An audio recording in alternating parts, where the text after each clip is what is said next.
አዳዲስ ነገሮች ሁሉ የቆዩ ዱንያ ላይ ማርጀታቸው አይቀርም። የኔ ነው የሚባል ነገር በሙሉ መጥፋቱ አይቀርም።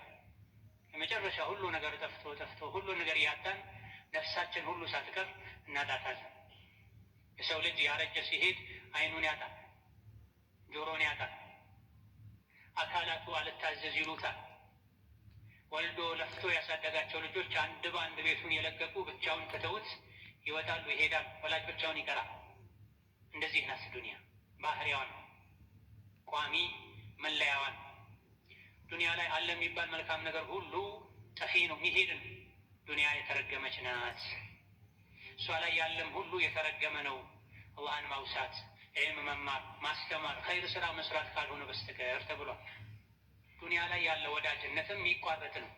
አብዛኛውን ጊዜ የዱንያ ወዳጅነት አይዘልቅም፣ ለአላህ ተብሎ የተዋደዱት ወዳጅነት ካልሆነ በስተቀር። ዱንያ ታገናኛለች ብዙ ሰዎችን፣ መልሳ እሷው ታጣላለች፣ ታቆራርጣለች።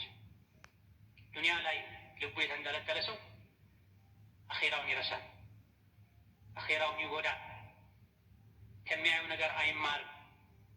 ሰዎች ቀስ በቀስ ከዱንያ እየወጡ ባዶ እጃቸው ለአኼራ ምንም ሳይሰሩ ምንም ሳይዙ ዱንያን ሙሉ ለማድረግ ሲጥሩ ሲፍጨረጨሩ ቆይተው ባዶ እጃቸውን እየወጡ አይተንም አንማርም።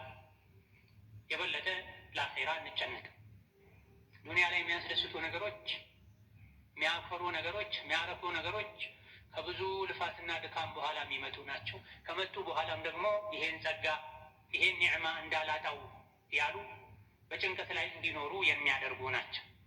ዱንያ ለዚህ ነው